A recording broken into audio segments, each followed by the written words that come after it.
Audio Jungle.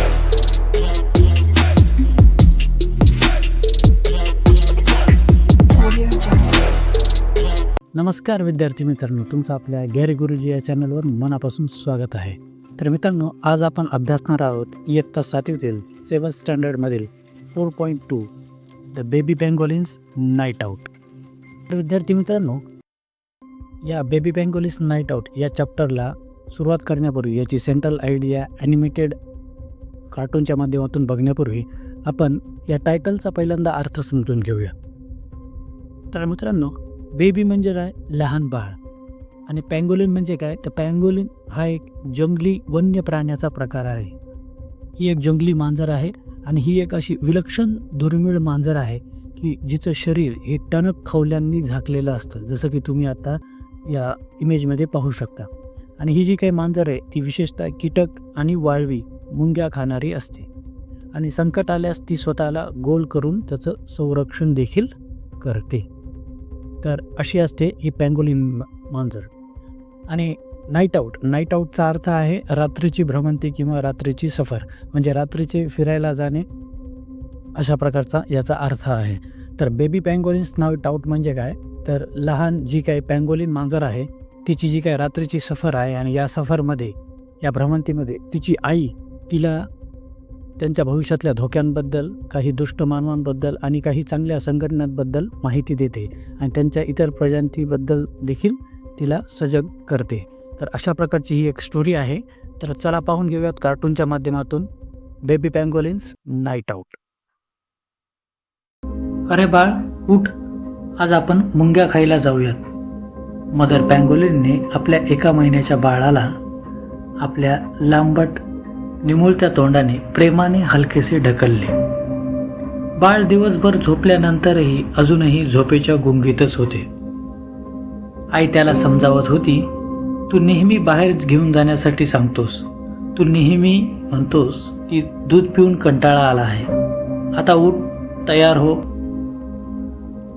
नाही, बाळ म्हणाले, आपली लांब शेपूट आळसात ताणून, मला पूर्ण रस्ता चालायचा नाहीये. मदर पँगोलिन म्हणाली, काळजी करू नकोस, मी तुला माझ्या शेपटीवर बसून नेईन. बाळा, चल, वेळ झाली. मदर पँगोलिनने त्याला आपल्या शेपटीवर घेतले आणि शेवटी घराच्या बाहेर आणले. मदर पँगोलिन आणि बेबी पँगोलिन यांचे घर म्हणजे जमिनीतील एक उबदार बीळ होते, साधारण 9 इंच रुंद आणि 1 मीटरहून अधिक लांब. ममा पँगोलिनने म्हणजेच मदर पँगोलिनने बाळाला घट्ट बसायला आणि आपल्या पंजाने तिच्या खवलेदार अंगाला पकडायला सांगितले. ती सावध आणि स्थिरपणे चालू लागली. तेवढ्यात एक साळींदर त्यांच्या जवळून गेला. तो कोण आहे? बेबी पँगोलिनने विचारले. अरे बाळ, तो एक साळींदर आहे. आणि आपण कोण आहोत? चालताना मदर पँगोलिनने समजवायला सुरुवात केली. आपण पँगोलिन आहोत. आपले अनेक भाऊबंद, त्यापैकी 4 आफ्रिकेत आणि 4 आशियात आहेत. आपण भारतात राहतो म्हणून लोक आपल्याला भारतीय पँगोलिन म्हणतात. आणि भारताच्या उत्तरेकडील भागात आपले जे इतर पँगोलिन प्रजाती राहतात त्यांना चिनी पँगोलिन असे देखील म्हणतात. आता ममा पँगोलिन म्हणजेच मदर पँगोलिन आणि बेबी पँगोलिन मुंगीच्या वारुळाजवळ पोहोचले होते. ममा पँगोलिनने आपल्या मजबूत, धारदार आणि वाकलेल्या समोरील नखांचा वापर करून वारुळ झपाट्याने फोडले. आत असलेल्या मुंग्या आणि वारुळाचे किडे इकडे तिकडे पळू लागले. ममा पँगोलिनची 1.5 फूट लांब चिकट जीभ सतत त्या वारुळाच्या आत बाहेर जात होती. तिने मुंग्या आणि वाळवीचे किडे खायला सुरुवात केली. बघ बेबी, या किती स्वादिष्ट आहेत, खा, पटापट खा. आपण पँगोलिन असेच मुंग्या खातो. बेबीने मदर पँगोलिनकडे म्हणजेच ममा पँगोलिनकडे पाहिले आणि तिच्या पद्धतीने मुंग्या खाण्याचा प्रयत्न केला. हळूहळू, हो, आता माझ्या बेबीलाही ते जमते. बेबी पँगोलिनची छोटी जीभ त्या वारुळाच्या आत बाहेर चालू लागली. 1 महिना आईच्या दुधावर वाढल्यानंतर हे त्याचे पहिलेच असे भरपेट जेवण होते. त्याला मुंग्या खरंच खूप स्वादिष्ट वाटल्या, अगदी ममा पँगोलिन म्हणाली तशाच. त्यामुळे तीही आनंदी झाली. छान बेबी, लक्षात ठेव, हेच आपले प्रमुख अन्न आहे. आपल्याकडे इतर प्राण्यांसारखे दात नसतात, म्हणूनच आपण हे असे खातो. त्याचवेळी मदर पँगोलिनला कशाचा तरी वास आला. क्षणात तिने बेबीला स्वतःकडे खेचले आणि आपल्या पोटाशी घट्ट धरले. ती एका दगडाच्या मागे लपली आणि आपले लांब शरीर घट्ट गोळा करून गुंडाळले. कुणालाही वाटेल की ती एक आता साधा दगड आहे. काही वेळाने तो वास जसा कमी झाला तसा एका सुरक्षित अंतरावरून तो वास येत असल्याचे तिला समजले. मदर पँगोलिनने शरीर थोडे सैल सोडले आणि कान देऊन ऐकू लागले. तिला एक तेजस्वी प्रकाश जाताना दिसला आणि त्यासोबतच काही आवाज ऐकू आला. तिने अतिशय सावधपणे स्वतःला उघडले आणि बेबीला आपल्या मिठीतून मुक्त केले. तुला आत्ताच आलेला वास जाणवला का?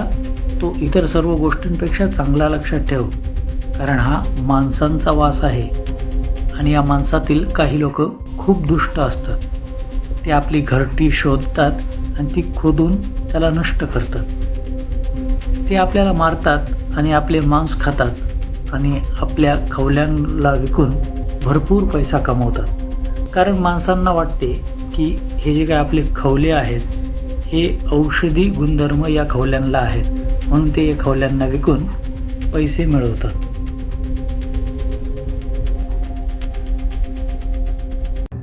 खूप वर्षांपूर्वी जेव्हा केवळ जंगलात राहणारे आदिवासी लोकच आपल्याला ओळखत होते, तेव्हा परिस्थिती इतकी वाईट नव्हती.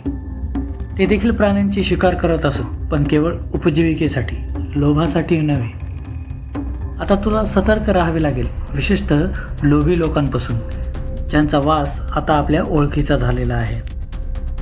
आपण रात्री बाहेर फिरायला गेलो की हे लोक आपल्या दिशेने टॉर्चचा तेजस्वी प्रकाश टाकतात आणि मग बंदुकीने गोळ्या झाडून आपल्याला मारतात. हेच दुष्ट लोक आपली घरटी उद्ध्वस्त करतात आणि जंगलतोड करतात. आता आपल्यासाठी घरटे बांधायला आणि मोकळेपणाने फिरायला जागाच राहिलेली नाही. आपले जीवन खूप कठीण झाले आहे बाळा. कोणत्या क्षणी दडून बसलेला, दबा धरून बसलेला एखादा शिकारी आपल्याला मारेल हे सांगता येत नाही. त्यामुळे बाळा, सतर्क राहा, काळजी घेत राहा. हे लोक समजून घेत नाहीत की आपण त्यांचे मदतनीस आहोत, आपण त्यांचे सहाय्यक आहोत, आपण त्यांना मदत करतो. आपण दररोज लाखो मुंग्या आणि वाळवी नष्ट करून हे पर्यावरण संतुलित ठेवतो आणि मानवाची मदत देखील करतो. हे लोक स्वतःच्या फायद्यासाठी मोठमोठ्या रकमा खर्च करून वाळवी मारण्याचे उपाय करतात, पण आपल्याला मात्र जिवंत ठेवत नाहीत. ईश्वर त्यांना सद्बुद्धी देव. बाळा, अजून एक गोष्ट लक्षात ठेव, काही चांगले लोकही या जगामध्ये आहेत, जसं की सह्याद्री निसर्गमित्र ऑर्गनायझेशन, सह्याद्री निसर्गमित्र संघटना. त्यांना निसर्गाच्या अन्नसाखळीत आपले महत्त्व माहीत आहे. ते आपले जीवन सोपे व्हावे यासाठी आपली संख्या वाढावी आणि यासाठी देखील प्रयत्न करतात. सह्याद्री निसर्गमित्र आणि महाराष्ट्रातील इतर संस्थांनी वन विभागाच्या मदतीने जनजागृती मोहिमा सुरू केल्या आहेत. ते गावागावात सभा घेतात आणि लोकांना आपले संरक्षण करण्यासाठी प्रेरित करतात. ते ठिकठिकाणी पोस्टर्स लावतात आणि माहिती पत्रके, पॅम्पलेट्स वाटतात. हे लोक आंतरराष्ट्रीय पातळीवरील तस्करी थांबवण्यासाठी देखील खूप प्रयत्न करतात. ते नवीन तंत्रज्ञान वापरून जंगली भागात कॅमेरे बसवतात, जेणेकरून आपले फोटो मिळवून आपल्यावर संशोधन करता येईल. मला अशी आशा आहे की हे चांगले लोक त्यांच्या कामात नक्की यशस्वी होतील. त्यांच्यामुळे आपले जीवन सुसह्य होईल आणि आपले वंशज, आपले गणगोत भरभराटीला येतील. चल बाळा, आजच्यासाठी पुरे. खूप उशीर झाला आहे. माझ्या लाडक्या बाळाला वाळवीची चव आवडली का? आपण उद्या रात्री परत इथे येऊ. आता पहाट होण्यापूर्वीच आपल्याला आपल्या घरट्यात म्हणजे बिळात जायला हवे.